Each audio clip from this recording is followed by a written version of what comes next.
"You're not welcome in our 5-star hotel," Dad texted. The words burned into my screen like acid, each capital letter a slap across my face. 20 years of trying to earn their approval shattered in one text. My parents had always loved success more than they loved me. What they never realized was how successful I had actually become. I smiled, picking up my phone. "Security, please revoke the Wellington family's VIP access. Their keycards stopped working at midnight. Sometimes respect has to be taken when love is never freely given." Growing up as the middle child in the Wellington family meant existing in the shadows. My older brother Scott got attention for being the firstborn son, while my younger sister Megan was the baby of the family.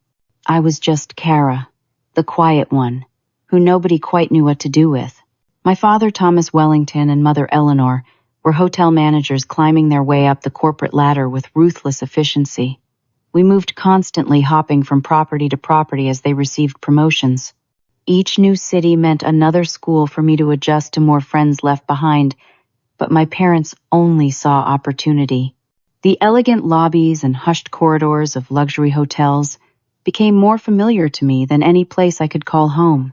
"The hospitality business is about appearances," Kara, my father, would lecture whenever I failed to meet their standards. "No one wants to see the manager's daughter looking ordinary." Ordinary was perhaps the kindest word they ever used to describe me. Not brilliant like Scott, not beautiful like Megan, just ordinary Kara. Despite their dismissal, I found myself drawn to the hotel business. Not the glossy surface my parents worshipped, but the intricate mechanics beneath. How housekeeping coordinated room turnover, how kitchen staff managed inventory, how front desk employees diffused tense situations with difficult guests. While my parents networked with executives at fancy dinners, I'd slip away to chat with bellhops and concierges, learning the real secrets of hospitality. When college application time arrived, my parents had my future planned business school followed by law or medicine. Something respectable, my mother said, as if the career they'd spent decades building wasn't respectable enough for their middle child. "I want to study hospitality management," I announced over dinner, in our temporary apartment above the Lakeside Grand Hotel. My father's fork clattered against fine china. "Absolutely not. You'll spend your life cleaning up after wealthy people." "That's what you do," I pointed out. "You just do it with a title and a suit." "We've worked too hard to have our daughter become a maid," my mother said, dabbing her lips with a napkin. End of discussion. But it wasn't the end. I applied to Cornell's School of Hotel Administration in secret and earned a partial scholarship. When the acceptance letter arrived, I presented it at another tense family dinner. "This is your rebellion," my father laughed. "Fine. Waste your education, but don't expect our support." They kept their word. I worked 3 jobs to cover what my scholarship didn't, while Scott received a fully funded ride through business school, despite his mediocre grades. Megan's art school tuition was similarly covered without question. I told myself it didn't matter. I was building something they couldn't understand. Graduation day arrived during my senior year. I scanned the audience before walking across the stage, knowing already what I would find. Empty seats where my family should have been. My mother had texted that morning, "Important business meeting. Couldn't reschedule. Send pictures." The business meeting, I later learned, was a spa day with my sister. My father had been golfing. After graduation, I landed an entry-level position at Sapphire Hospitality Group, one of the fastest-growing luxury hotel chains in the country. I didn't tell my parents the company name. I simply said I had found a job in the industry and left it at that. Their lack of interest made my secrecy effortless. What began as an assistant management role quickly evolved. I had a knack for spotting inefficiencies and improving guest experiences without increasing costs. Within 2 years, I was managing my own property. By year 3, I was overseeing regional operations for 6 hotels. That's when Jackson Morris, the founder and CEO of Sapphire Group, took notice. A hotel legend in his 70s, Jackson had built his empire from a single roadside motel into 30 luxury properties across the country. He began inviting me to executive meetings, asking for my input, testing my knowledge of the business. You see hotels differently, he told me after one particularly successful renovation I had overseen. Most people see either the money or the glamour. You see the people, the systems, the heart of it. I became Jackson's protege, though we kept the relationship professional and somewhat distant. He wasn't the father figure I had craved. He was a mentor who recognized my value. The distinction mattered to me. Then came the day Jackson invited me to his private office on the top floor of Sapphire's headquarters. The room, with its sweeping views and understated luxury, suited him perfectly. "Kara, I received some news from my doctor last month," he said, without preamble. "Pancreatic cancer. Stage 4. My heart dropped.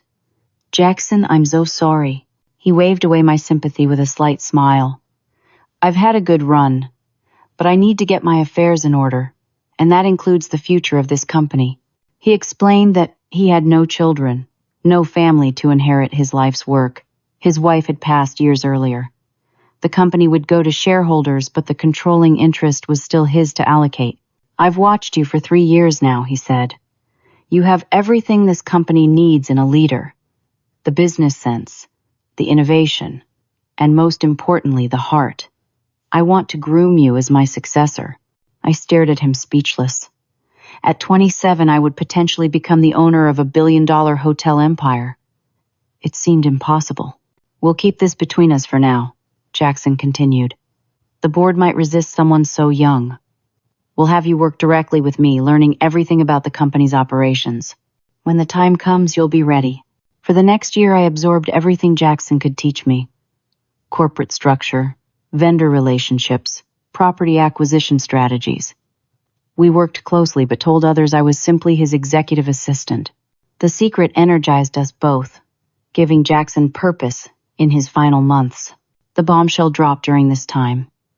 My parents, having reached the ceiling at their previous company, had applied for management positions at the Wellington Grand, the flagship property of Sapphire Hospitality Group. My Sapphire Hospitality Group. Jackson showed me their application himself. "Quite the coincidence," he said with a knowing smile. "Thomas and Eleanor Wellington. Any relation?" "My parents," I admitted. Their application was impressive on paper. 25 years of experience, excellent references, a track record of profitable management. "Do they know about your position here?" Jackson asked. "They think I'm an assistant at some hotel company. We don't talk much." Jackson studied me carefully. "What would you like to do about this?" I considered the question. Part of me wanted revenge for years of dismissal. Another part desperately wanted their approval to finally show them I had succeeded on my own terms. "Review them like any other candidates," I finally said. "If they're qualified, hire them. But please don't tell them about my role here." Jackson nodded slowly. "I'll respect your wishes, but secrets have a way of surfacing, Kara. Be prepared for that day." My parents got the job, and I got the first twist in what would become the most complicated family drama of my life. Jackson Morris passed away 6 months after my parents began managing the Wellington Grand. The memorial service was attended by hospitality executives from around the world, all speculating about the future of Sapphire Group. My parents were there too, strategically, positioning themselves near board members, unaware that their daughter stood quietly accepting condolences as Jackson's chosen successor. The reading of the will shocked the industry. Jackson had indeed left me controlling interest in Sapphire Hospitality Group, along with a letter explaining his decision.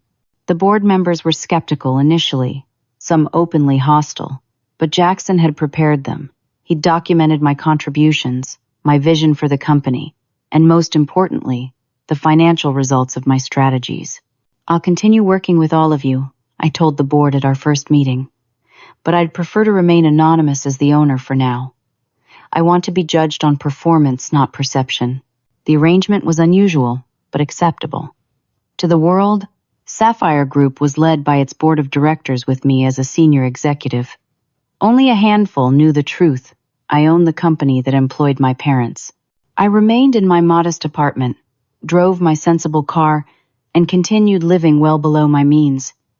The wealth accumulated in investment accounts, but my lifestyle didn't change.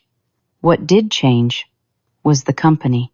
Under my guidance, Sapphire expanded from 30 properties to 45 within 2 years. We pioneered sustainability initiatives that reduced costs while attracting eco-conscious luxury travelers. Revenue increased by 22%. Through company updates, I kept tabs on my parents' management of the Wellington Grand. They were competent, but not exceptional. The property performed adequately, though staff turnover was higher than our other hotels. I considered reaching out personally many times, but always stopped myself. What would I say? How would I explain my success without revealing my secret? The distance between us grew. At family occasions, now rare, they boasted about their hotel, describing themselves as the heart of the Sapphire Empire. The Wellington Grand is the flagship property my father would announce to anyone listening at family gatherings. Named after us, you know. A coincidence, but a fortunate one. It wasn't a coincidence at all. I had renamed the property shortly after taking control of the company, a small, private joke that only I understood. Now my parents claimed it as their own. Another example of their talent for rewriting reality.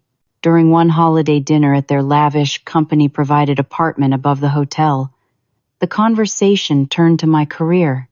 "And how's your little assistant job going, Kara?" my mother asked, refilling her wine glass, still answering phones and fetching coffee. I swallowed my retort. "It's going well. I'm learning a lot about the industry." My father chuckled. "Maybe someday you can apply for a real position at our hotel. We might have something in housekeeping." My brother Scott snorted with laughter, though his amusement seemed strained. At 32, he still hadn't found his footing, bouncing between sales jobs and get-rich-quick schemes. What my parents didn't mention, what I discovered through company financial records, was that Scott had a gambling problem, and they had been floating him loans for years. My sister Megan, the family favorite at 24, was planning her wedding to a plastic surgeon she'd met during her brief stint as a pharmaceutical sales rep. The venue, the Wellington Grand, naturally. Mom and Dad got us the presidential ballroom. It cost, Megan gushed during dinner. $60,000 of value. We're saving a fortune. I nearly choked on my water. The at-cost rate was a company perk meant for employees' immediate family for modest events, not lavish weddings with 300 guests. Once again, my parents were bending rules to their advantage. "That's wonderful," I managed to say. Later, I anonymously arranged for a significant upgrade to Megan's floral package and honeymoon suite, classified in company records as a valued client courtesy. My parents predictably took credit for the gesture. The dinner concluded with another round of subtle digs at my career choices and appearance. I drove home wondering why I kept subjecting myself to their judgment, why their approval still mattered after all these years. The answer came 3 days later, when Andrea Reynolds, our company's CFO, and one of the few who knew my true position, requested an urgent meeting. "We found some irregularities at the Wellington Grand," she said, sliding a folder across my desk. "I thought you should see this personally given the circumstances." The folder contained audit reports showing discrepancies between reported occupancy rates and actual guest counts. Service charges collected from guests weren't fully making it into company accounts. Expense reports showed patterns that suggested systematic skimming. "How bad is it?" I asked, my stomach nodding. "About $400,000 over 3 years, Andrea replied. "Not enough to bankrupt us, but definitely intentional fraud." I stared at the spreadsheets. The evidence of my parents' betrayal laid out in columns of numbers. They weren't just taking advantage of company perks. They were stealing, embezzling from their daughter, though they didn't know it. "Who else knows about this?" I asked. "Just me and the auditor." I flagged it before it reached the full finance team. I closed the folder, my decision immediate but painful. Launch a full investigation, quietly. I want every transaction documented, every discrepancy recorded. Andrea nodded. "And the current management team? Leave them in place for now. They don't know we're watching." After Andrea left, I sat alone in my office overlooking the city. The Wellington name had once been something I longed to honor. Now it symbolized everything wrong with success without integrity. The empire I had built was being picked apart from within by the very people who should have been proud of me.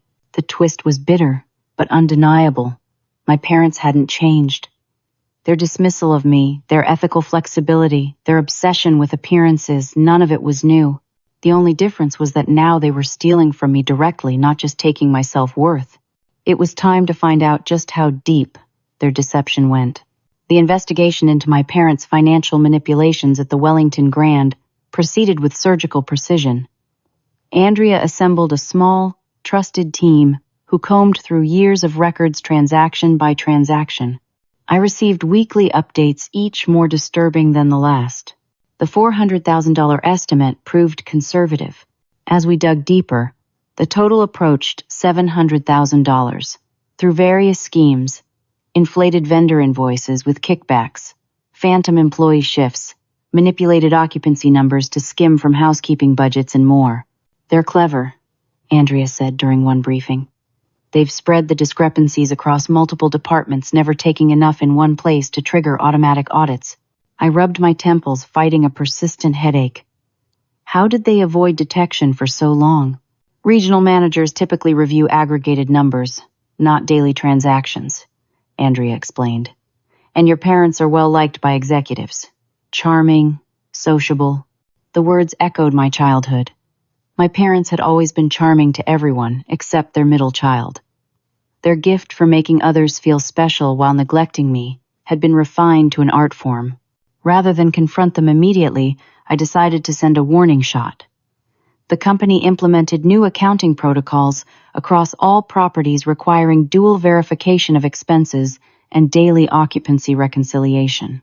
The memo announcing these changes, sent from corporate headquarters, emphasized the importance of financial integrity. My father's response came through the proper channels: a formal email expressing support for the new protocols, while subtly suggesting they were unnecessary bureaucracy that would impact guest experience. Reading between the lines, the message was clear: back off. 2 weeks later, I visited the Wellington Grand as Catherine Barnes, a corporate efficiency consultant. With my hair styled differently and business attire unlike anything my parents had seen me wear, I doubted they would recognize their daughter beneath the professional facade. The disguise wasn't just about appearance. It was about confidence. Catherine Barnes moved through the world, expecting respect, something Kara Wellington had never felt entitled to. The visit revealed aspects of my parents' management style that financial records couldn't capture. Staff seemed tense, jumping at sudden noises, exchanging wary glances when certain topics arose. The relaxed, familial atmosphere I fostered at other Sapphire properties was notably absent. "How long have you worked at the Wellington Grand?" I asked a housekeeper I found taking a quick break in a service corridor. 3 years, ma'am," she answered, immediately standing straighter. "And how would you describe management here?" She glanced around before answering.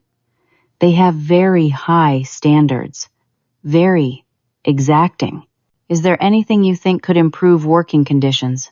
Another nervous glance. "We're grateful for our jobs, ma'am." The pattern repeated across departments. No one openly criticized my parents, but the fear was palpable. They ruled through intimidation while presenting a polished image to guests and superiors. My father spotted me in the lobby on my second day. He approached with the practiced smile he reserved for potential assets to his career. "Catherine Barnes, isn't it? Thomas Wellington, General Manager." He extended his hand. "My wife and I were hoping to speak with you before you leave. Perhaps dinner in our apartment this evening. We'd love to hear your preliminary findings." I accepted, curious whether they had somehow discovered my identity or if this was simply their standard charm offensive for corporate visitors. The answer became clear at dinner. "We understand the need for oversight," my mother said, serving perfectly cooked beef tenderloin in their elegant dining room. "But the Wellington Grand is different from other properties. Our clientele expects a certain flexibility that rigid corporate policies don't always allow for." "Flexibility," I repeated, maintaining my consultant persona. "Could you elaborate?" My father swirled his wine thoughtfully. "Let's say a valued repeat guest needs a last-minute suite upgrade. By policy, we should charge the differential. But relationship management sometimes requires discretion, especially with occupancy reports," my mother added. "Corporate focuses too much on numbers and not enough on guest relationships." They were justifying their embezzlement as customer service, casting themselves as hospitality visionaries hindered by corporate bureaucracy. The audacity was breathtaking. Interesting perspective, I replied neutrally. Though I imagine accurate financial reporting benefits everyone in the long run. My father laughed dismissively. You sound like one of those corporate busybodies with their spreadsheets and algorithms. Hotels are about people, not numbers. The best ones are about both, I countered. The conversation grew increasingly tense as they realized I wouldn't be charmed into overlooking their flexibility. By dessert, their warmth had cooled considerably. We appreciate your visit, Miss Barnes, my father said as I prepared to leave. Though I think you'll find our performance speaks for itself. Performance is precisely what I'm evaluating, Mr. Wellington, I replied. I'll be submitting my report next week. Back in my hotel room at a competitor's property, naturally I reviewed my notes with growing concern. The financial fraud was troubling enough, but the culture of fear they'd created among staff went against everything I believed about hospitality. Hotels should feel like home not just for guests but for employees too. I was preparing for bed when my phone rang. Andrea's name flashed on the screen.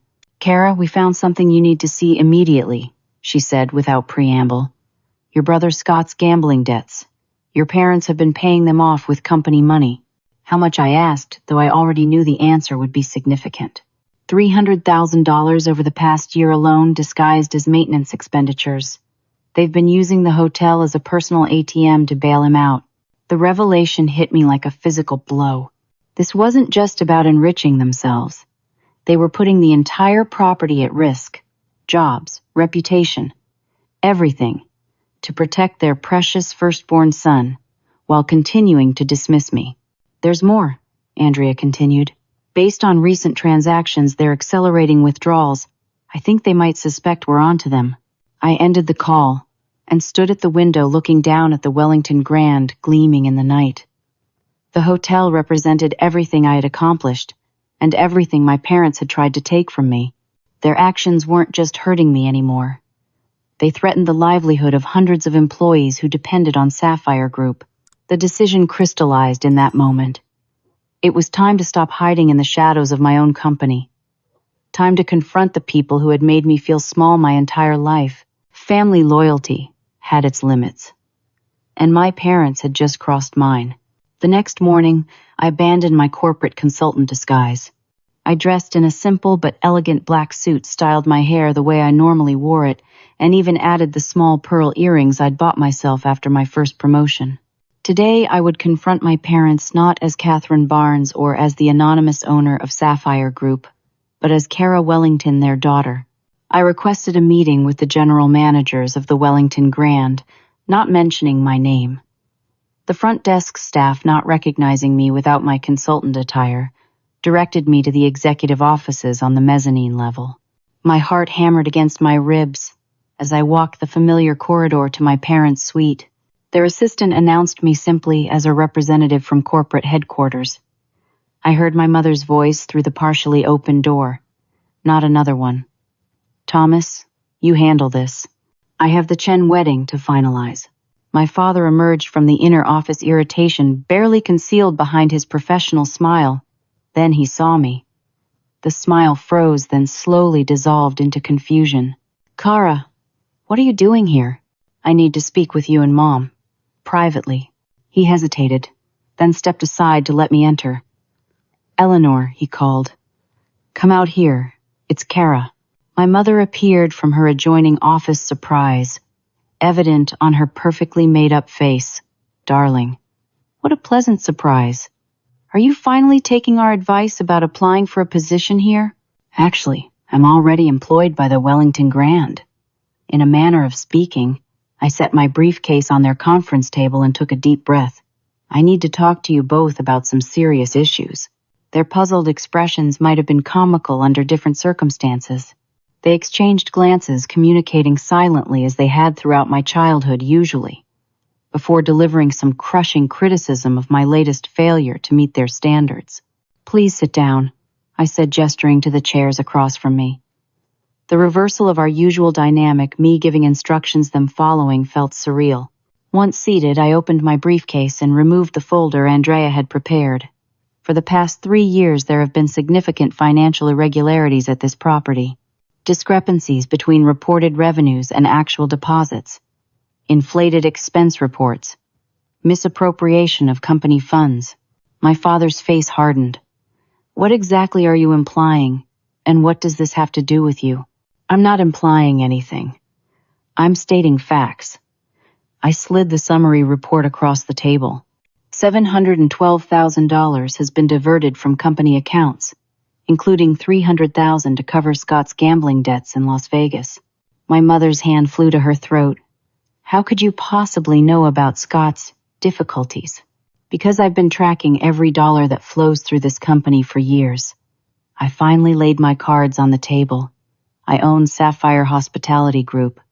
I'm Jackson Morris's successor. Silence fell over the room like a heavy curtain. My father stared at me, his expression shifting from disbelief to anger to calculation in rapid succession. My mother's perfectly manicured nails dug into the armrests of her chair. That's impossible, my father finally said. You're an assistant. I let you believe that because it was easier than explaining that your daughter, the one you dismissed and belittled for 20 years, built a more successful career than either of you could imagine. If this is true, my mother said slowly, why reveal yourself now? Why not years ago?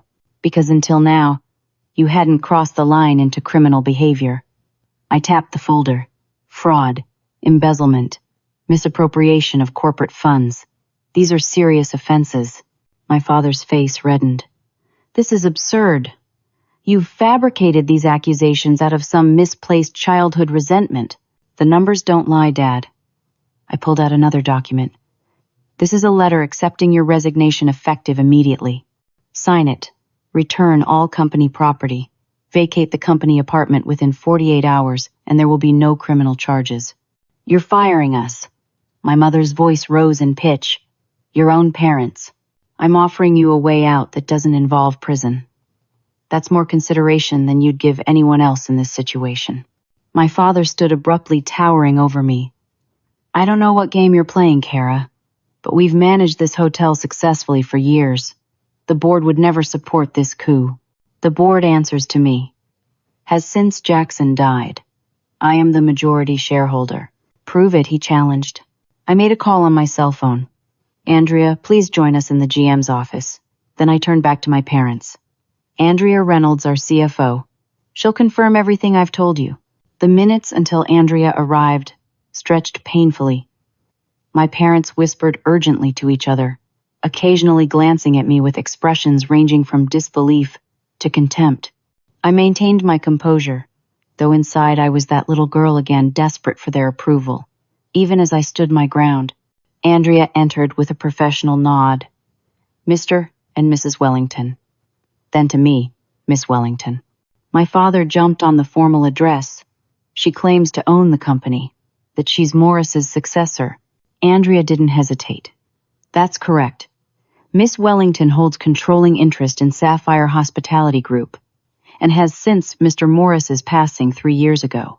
She's guided our expansion from 30 to 45 properties and increased company valuation by 60%.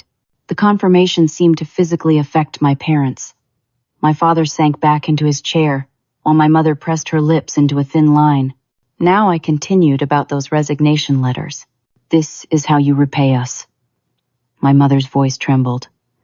After everything we sacrificed for you, the question struck me as so divorced from reality that I almost laughed. What exactly did you sacrifice? You missed my graduation for a spa day. You belittled my career choices. You took credit for Megan's wedding upgrades that I provided. You've spent years treating me as an embarrassment while stealing from my company. We made you strong, my father countered. The real world isn't gentle, Kara. We prepared you for that. No, you taught me what kind of leader I didn't want to become. Now the letters, please. My father's expression darkened. You ungrateful little spy. You infiltrated your own family business to what? Get revenge. Prove yourself. If you're so successful, why the secrecy? Why the lies? I didn't lie. I just didn't correct your assumptions. You never asked about my career because you never cared. Of course we cared. My mother's voice rose. Everything we did was for our children's future. For Scott and Megan's future, I corrected. I was always the afterthought, the disappointment. Because you were determined to be difficult, she snapped. Always questioning, always contrary. I took a deep breath, centering myself. This isn't about my childhood. It's about your criminal behavior as managers of this property. Sign the resignations or face prosecution. Those are your options. My father stood again, this time with cold fury in his eyes. You want to play hardball? Fine. If you expose us, we'll expose you. The great hotel magnate who spied on her own family, who set up her parents to fail, who's been living a double life for years. How do you think that will play in the industry press? Better than hotel executives embezzle to cover sons' gambling debts, I replied steadily.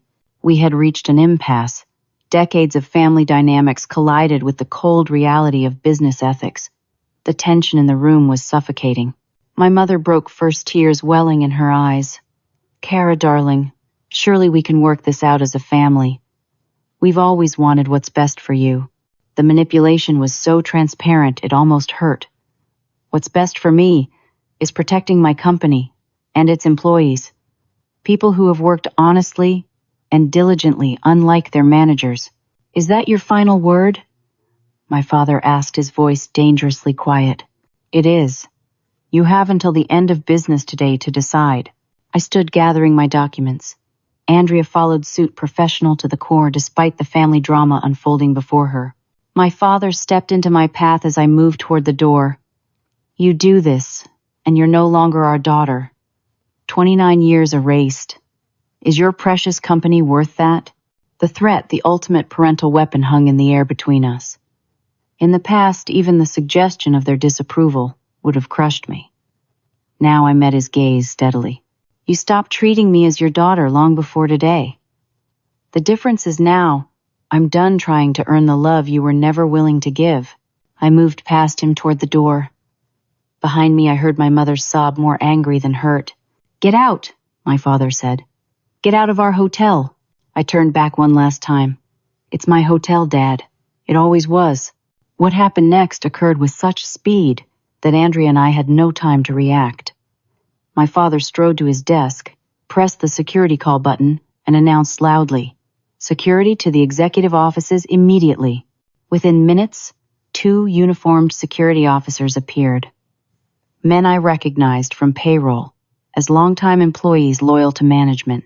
Please escort these corporate representatives from the property, my father instructed. They are no longer welcome at the Wellington Grand. Sir, one officer looked confused, recognizing Andrea as a C-suite executive. That's an order, my father snapped. And deactivate their access credentials immediately. The officers hesitated, caught between conflicting chains of command. My father seized the moment of confusion to step into the hallway, raising his voice to be heard by staff members passing by. Attention, everyone. This woman, he pointed at me, has made false accusations against your management team in an attempt to damage our reputation. She is banned from this property effective immediately. Employees stopped to stare as my father continued his public denunciation. My mother joined him, adding her own theatrical distress to the scene. Together they created exactly what they'd always valued most, a compelling public appearance regardless of the private truth. As security reluctantly led us toward the lobby, my father pulled out his phone and made a show of sending a text. My phone buzzed in my pocket. The message in all capitals read, "You're not welcome in our 5-star hotel." Andrea squeezed my arm supportively as we were escorted through the grand lobby past staring guests and uncomfortable staff. The humiliation was calculated and effective, designed to undermine my authority and preserve their position. Outside on the sidewalk, Andrea turned to me. "Kara, I'm so sorry. What do you want to do next?" I looked up at the building bearing my family name at the hotel that represented both my greatest achievement and my deepest wound. In that moment, something inside me hardened into resolve. "They've made their choice," I said quietly. "Now I'll make mine." Back in my office at Sapphire headquarters, The full weight of the confrontation crashed over me. I sat alone, staring out at the city skyline, as tears finally came. Hot, angry tears that had been building for 29 years. Not just for today's rejection, but for a lifetime of conditional love and impossible standards. My phone rang repeatedly, my parents calling, then texting, alternating between threats and attempts at emotional manipulation. You're making a terrible mistake. We can discuss this as a family. You'll regret this betrayal. I silenced the notifications and allowed myself this moment of grief. Not for the relationship I was losing, but for the one I had never truly had. The intercom buzzed. "Andrea Reynolds is here to see you," my assistant announced. I wiped my eyes and straightened my posture. "Send her in." Andrea entered with her characteristic efficiency, but her expression held unusual compassion. "How are you holding up?" "I've been better," I admitted, "but I'll be fine." She nodded, accepting my response without pressing. "I've completed preliminary analysis following events this morning. There are some developments you should know about." "Go ahead." "First, your parents have begun contacting board members individually presenting their version of events. They're claiming you're having some kind of psychological break, inventing accusations due to family jealousy." I wasn't surprised. It was exactly the kind of preemptive strike they would launch, undermining my credibility to protect themselves. And the board's response? Mixed. Those who've worked closely with you aren't buying it. Others are confused. A few are concerned. "What else?" Andrea hesitated. "Their access to financial systems hasn't been revoked yet. Your father apparently convinced IT there was a misunderstanding. In the past hour, they've accelerated transfer of funds to external accounts, almost $100,000. My temporary paralysis vanished, replaced by cold clarity. This wasn't just about family dysfunction anymore. It was about protecting my company and its employees. I pressed the intercom. "Janet, please arrange an emergency board meeting for 4 o'clock today. Mandatory attendance video conferencing available for those who can't appear in person." I turned back to Andrea. "Time to end the anonymous owner arrangement. The board needs to understand exactly who they're dealing with." Andrea nodded. "There's something else you should know. The fraud goes deeper than we initially thought.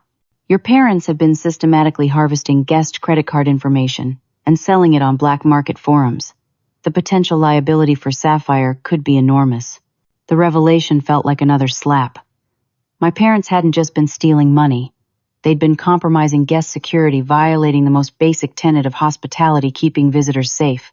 Gather all the evidence. Every transaction, every data, breach, everything. I want the board to see exactly what's been happening.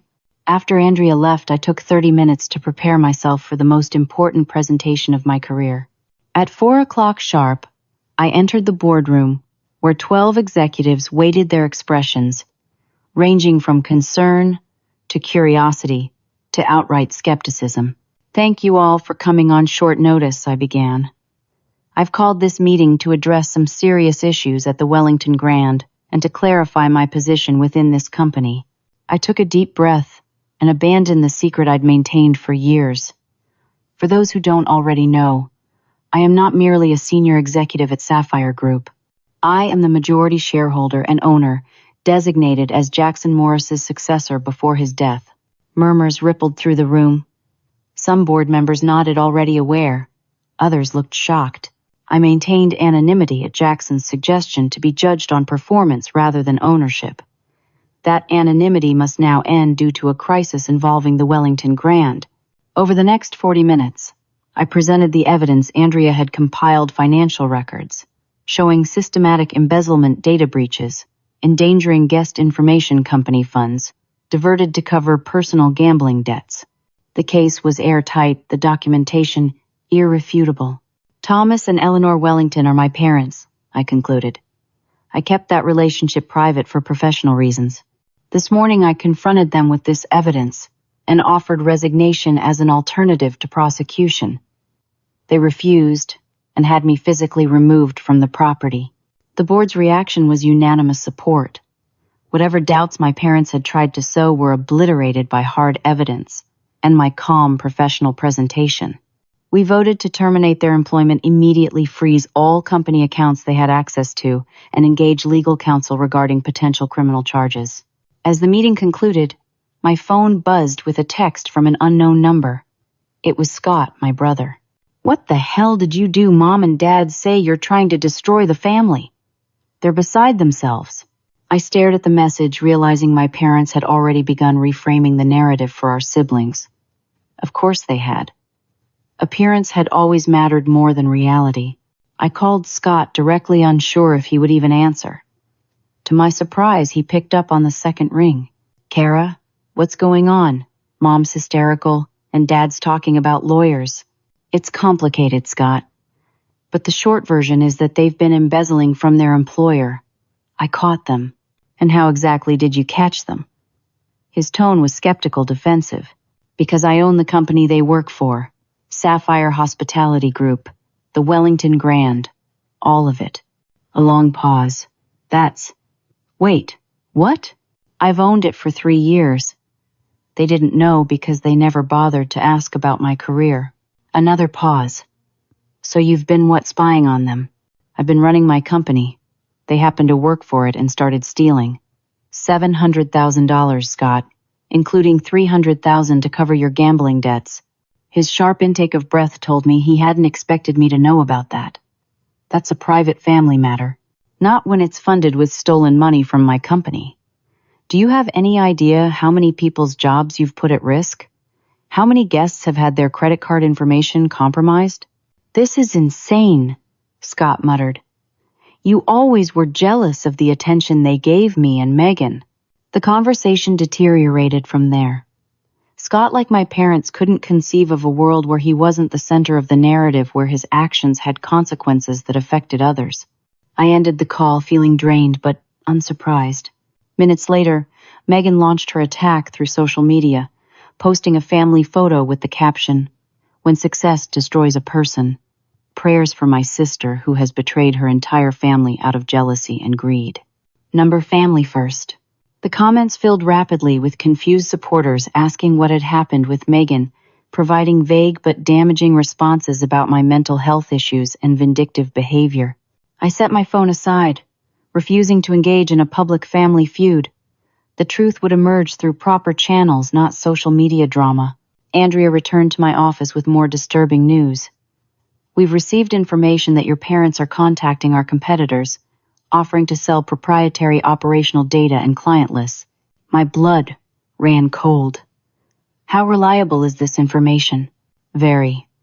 They've already met with executives from Lux Hospitality. They're scheduled to meet with Grandeur Hotels tomorrow." The betrayal cut deep, but I forced myself to focus on the business implications. Sapphire's competitive advantage came from our unique approach to guest services and our proprietary management systems. If that information reached competitors, hundreds of jobs could be at risk across our properties. "They're scorching the earth," I said quietly. "They'd rather destroy everything than admit wrongdoing." "What do you want to do?" Andrea asked. The question hung in the air as I considered our options. Legal remedies would take time we didn't have.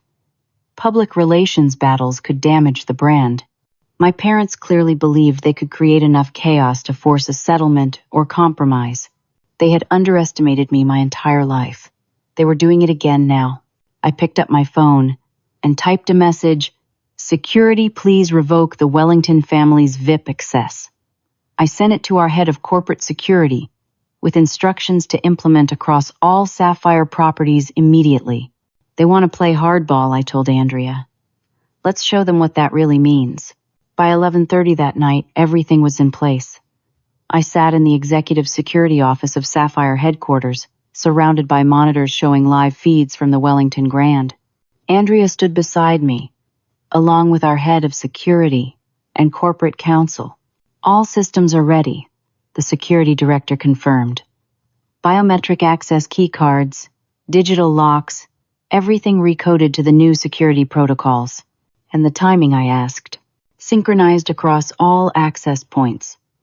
At exactly midnight, old credentials will no longer function." I nodded, feeling a strange calm. For years I had sought my parents' approval, measuring my success against their impossible standards. Now I was using my authority not for validation but to protect what I had built. The legal team is prepared for any fallout, our counsel added. The evidence of fraud is overwhelming. We're on solid ground. Thank you, all I said. I know this situation is unusual. Andrea squeezed my shoulder supportively. It's business, Kara. They crossed lines that would result in termination for any employee. As midnight approached, we watched the monitors in silence. My parents were hosting a late dinner in their penthouse apartment for several wealthy regular guests. The gathering appeared festive, with my father holding court at the head of the table, my mother, charming guests with her practiced social grace. The perfect hosts, projecting success and confidence, even as their world was about to change dramatically. At precisely midnight, the security system executed its commands. Throughout the Wellington, grand electronic locks recalibrated to reject Wellington family credentials. In the penthouse, the subtle change went unnoticed as the dinner continued. My phone began vibrating almost immediately with texts from my father. What have you done to the elevator? Our keycard isn't working. Fix this immediately. We have guests. Kara, this is childish and unprofessional. I didn't respond. The monitors showed increasing confusion in the penthouse as guests prepared to leave, only to find access to the elevator restricted. My father made several angry calls to the front desk, whose staff had been briefed on the situation. They politely explained that the Wellington family no longer had management privileges at the property. Security would assist guests in returning to their rooms, but the Wellingtons themselves were now unauthorized occupants. By 1 a.m, the situation had escalated. The penthouse phone rang constantly as my father attempted to contact anyone who might override the security protocols.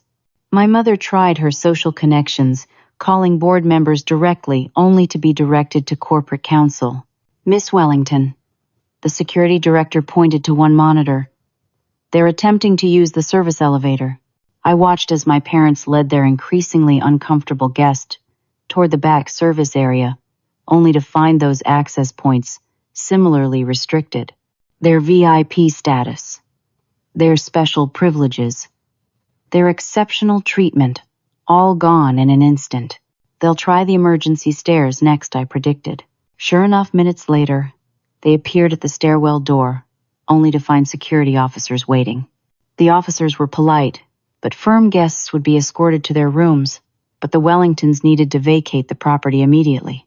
Time to end this, I said, standing up. Have my car brought around, please. 30 minutes later, I walked into the Wellington Grand with Andrea and our legal team. Security escorted us directly to the lobby where my parents had been contained away from guests to minimize disruption. Their faces showed a mixture of fury and disbelief as I approached. What is the meaning of this humiliation? My father demanded, his voice carrying across the marble floor, locking us out of our own hotel. It's not your hotel, I replied calmly.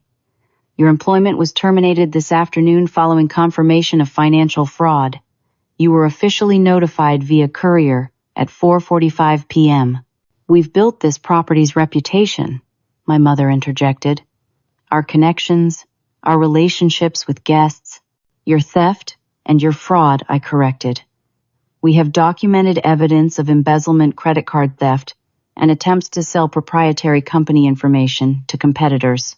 My father stepped closer, lowering his voice to a threatening whisper. You think you've won. We'll destroy you in court. We'll tell everyone how you targeted your own parents, how you set us up to fail. You're welcome to pursue any legal avenue you choose, our counsel interjected. We're prepared to present evidence of your criminal activities in open court. As security began escorting them toward the exit, a commotion by the main doors caught everyone's attention. My brother Scott burst in, disheveled and agitated. What the hell, Kara? He shouted across the lobby. You locked Mom and Dad out of their own home in the middle of the night. Scott, my father called. Thank God you're here. Your sister has lost her mind. Scott stormed toward me, but security intercepted him. Sir, please calm down. It's okay, I told the officers. Let him through. Scott approached, anger radiating from him. Fix this. Now. I can't do that, Scott. They've committed serious financial crimes. So what? They're our parents. They stole $700,000. They compromised guest data. They tried to sell company secrets. People could lose jobs because of what they've done. Scott's expression faltered slightly. They were helping me through a rough patch by stealing from my company, by putting hundreds of employees at risk. For perhaps the first time in his life, Scott seemed to consider that his actions affected others. His gaze shifted to our parents, then back to me. "Show me the evidence," he said finally. Andrea handed him a tablet containing the summary reports. He scrolled through them slowly, his expression growing more troubled with each page. "Is this true?" he asked our parents. "You took all this money. It was owed to us," my father insisted, "for years of dedication to this company." "You sold credit card information," Scott pressed, pointing to the report. "From guests."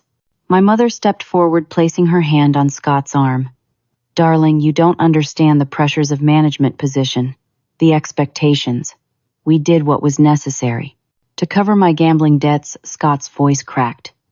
"You committed fraud because of me. We protected you," my father said firmly. "As parents should." Scott turned to me, his anger now mixed with confusion and dawning guilt. "I didn't know. Kara, I swear I didn't know where the money was coming from." "I believe you," I said softly. "But it happened, and there have to be consequences." As this family drama unfolded in the lobby, hotel staff gathered at a discreet distance, watching the powerful Wellingtons face a reckoning years in the making. My mother noticed the audience and made one last attempt to control the narrative. "This is all a misunderstanding," she announced loudly. "A family disagreement blown out of proportion. My daughter is new to corporate leadership and—" "Stop," I interrupted. "I've owned this company for 3 years. Every property, every employee, every decision. While you were claiming credit for my success, I was building something you never thought I could." The stunned silence that followed was broken by the arrival of the police. Our legal team had filed formal charges, and officers were there to take statements and evidence. The public spectacle my parents had tried to create had backfired completely. As officers spoke with my parents in a corner of the lobby, Scott approached me again. "Did you know?" he asked quietly. "When you hired them, did you know this would happen?" "I knew who they were," I answered honestly. "I didn't know how far they would go." He nodded slowly. "I need to make some changes in my life. I see that now." It was perhaps the most self-aware statement I'd ever heard from my brother. "I hope you do, Scott." Before the police escorted my parents away for formal questioning, my mother broke down in tears. Real ones. This time not the performance she had put on earlier. "How did we get here?" she asked, her perfect appearance finally crumbling. "How did our family fall apart like this?" The question seemed genuine. A rare moment of self-reflection from a woman who had spent decades projecting an idealized image. "It was broken long before tonight, Mom," I said gently. "You just never wanted to see the cracks." My father even now maintained his rigid composure. "This isn't over, Kara. Families don't just end." "No," I agreed. "But they do change, and ours needed to." As they were led away, I felt not triumph, but a strange, sad relief. The Wellington family myth of perfection, of success at any cost of appearances, above substance, had finally shattered. Whatever came next would at least be built on truth. The weeks following that dramatic night brought significant changes to both Sapphire Hospitality Group and the Wellington family. Rather than pursue maximum criminal penalties against my parents, I worked with our legal team to craft a settlement agreement. They would avoid prison time by fully cooperating with the investigation, making financial restitution, and accepting 5 years of probation during which they could not work in financial management. The company weathered the storm remarkably well. I decided to address the situation directly, with all employees through a company-wide video conference, explaining both the fraud and my previously anonymous ownership.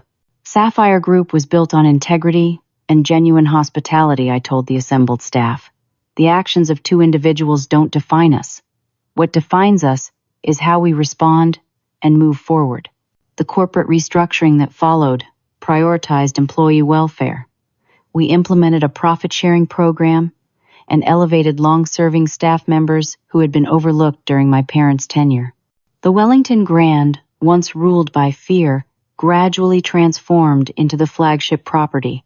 It was meant to be a place where both guests and staff felt truly welcome. My relationship with Scott evolved in unexpected ways.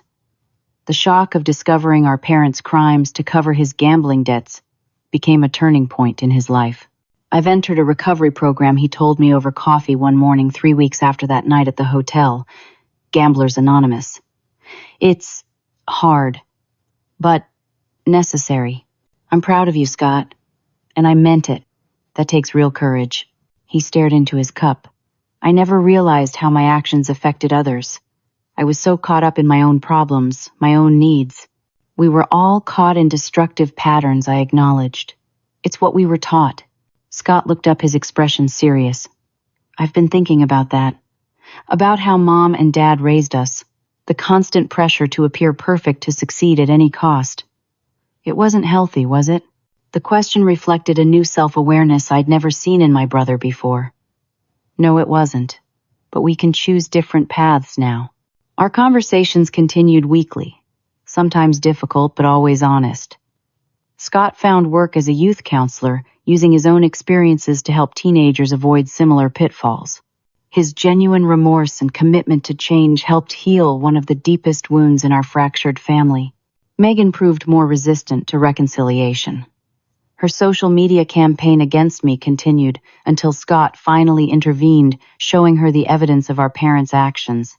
Even then, she struggled to accept the reality behind the perfect family facade she had benefited from for so long. I don't understand why you couldn't have handled this privately, she said during our first meeting 2 months after the incident. Did you have to humiliate them so publicly? They chose the public confrontation, Megan. I offered them a quiet resignation first. She twisted her wedding ring nervously. It's just, they gave me everything. They were perfect parents to me. I know, I said gently.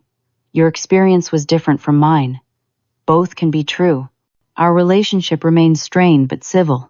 Small steps toward understanding, if not close sisterhood. I attended her baby shower 6 months later, and she acknowledged my success in her own way, asking for investment advice as her husband's medical practice expanded. The most complex healing process involved my parents. After the initial legal proceedings concluded, they retreated to a modest condominium in Arizona, their reputation in the hospitality industry irreparably damaged. The court mandated family therapy as part of their probation, creating forced encounters that were initially tense and accusatory. You destroyed everything we built, my father said during our first session. 30 years in the industry gone. You destroyed it yourselves, I replied calmly, through choices you made every day for years. The therapist, Dr. Brennan, was skilled at navigating family trauma. Thomas, can you recognize that your actions led to these consequences? My father struggled visibly with the question, his entire identity built around being right, being in control. We made errors in judgment, he finally conceded. Business decisions that crossed lines. It was the closest thing to admission he could manage initially. My mother surprisingly proved more capable of genuine reflection. During our 4th session, she broke down completely. I was so focused on creating the perfect image that I couldn't see what it was doing to us, to you, especially Kara. We were harder on you because you reminded me of myself before I learned to play the game. Independent. Questioning. I thought I was preparing you for a world that had been cruel to me. The admission cracked something open in our family dynamic. Not immediate healing, but a beginning. My father remained more resistant, but even he gradually acknowledged the toxic patterns that had defined his parenting.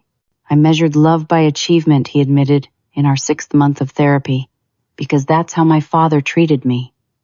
I thought I was motivating you. I didn't know another way. Understanding the origins of their behavior didn't excuse it, but it helped me contextualize my childhood and move forward without the weight of seeking their approval. For the first time in my life, I could see my parents as flawed humans, rather than the all-powerful judges of my worth. A year after that night at the Wellington Grand, we held a small family dinner at my home, the first time we had gathered without the pretense of therapy or legal obligations. The conversation remained careful, the connections fragile but genuine in a way they had never been before. "Your company is doing well," my father observed, making an effort to acknowledge my success without resentment. "The new property in Seattle looks impressive." "Thank you," I said, accepting the awkward olive branch. "The team has worked hard on that project." "You've built something remarkable," Kara, my mother, added. "We should have seen your potential long ago." The compliment felt strange but welcome, not because I still craved their approval, but because it represented growth on their part. It's never too late to see people for who they really are. The healing continued gradually over the following years. Not perfect, not complete, but progress. My parents would never be the loving, supportive figures I had longed for as a child, but we found a new relationship based on boundaries, respect, and cautious affection. The experience transformed my leadership style as well. I emerged from anonymity to become the public face of Sapphire Group, bringing a personal touch to our corporate identity. My story, carefully edited for public consumption, became part of our brand narrative. The daughter of hoteliers, who worked her way up from entry level to ownership through determination and vision. 3 years after the confrontation, I stood on stage at the National Hospitality Leadership Conference, preparing to deliver the keynote address to industry leaders from across the country. In the audience sat Andrea, now my COO, Scott, sober for 3 years, Megan with her young daughter, and even my parents, their presence, a testament to how far we had all come. Hospitality isn't just about beautiful spaces or impeccable service, I told the gathered executives. It's about creating environments where people feel valued, guests and employees alike. Success in this industry isn't measured by appearance, but by substance. Not by what people see, but by what they feel. I paused, looking out at the faces watching me. I learned these lessons through both positive and negative examples. Through mentors who showed me the power of integrity and experiences that revealed the cost of its absence. True leadership isn't about position or control. It's about building something larger than yourself, something that lifts others up, rather than using them to elevate yourself. After the speech, as congratulations flowed from colleagues and competitors alike, my father approached awkwardly. "You've surpassed anything I could have taught you," he said, the admission clearly difficult for him. "I wish I had known how to nurture that potential instead of trying to force you into a mold that never fit." "Thank you for saying that," I replied, genuinely moved by his growth. "It means a lot." Later that evening, alone in my hotel suite, I reflected on the journey from that desperate middle child, seeking approval, to the woman I had become. The pain hadn't disappeared entirely. Deep wounds never fully vanish, but it had transformed into something useful, even valuable. Every experience, even the painful ones, had shaped my understanding of what truly matters in business and in life. I had built a company culture that reflected values my parents had never taught me. Integrity over appearance, substance over style, genuine connection over strategic advantage. In doing so, I had created something more successful than their approach ever could have achieved. The Wellington name now stood for something I could genuinely be proud of. Not because it impressed others or projected an image of perfection, but because it represented real value, honest work, and positive impact on thousands of lives. The greatest transformation wasn't in my career or even my family relationships. It was in finally understanding that my worth had never depended on their recognition. It had been there all along, waiting for me to claim it. Have you ever had to choose between family loyalty and doing what's right? Sometimes the hardest decisions teach us the most about our own strength. If this story resonated with you, please leave a comment below sharing your thoughts or experiences. Don't forget to like this video, subscribe to our channel for more powerful stories, and share with someone who might need to hear that their worth isn't determined by family approval. Thank you for listening to my journey, and I hope it brings courage to anyone facing their own difficult choices.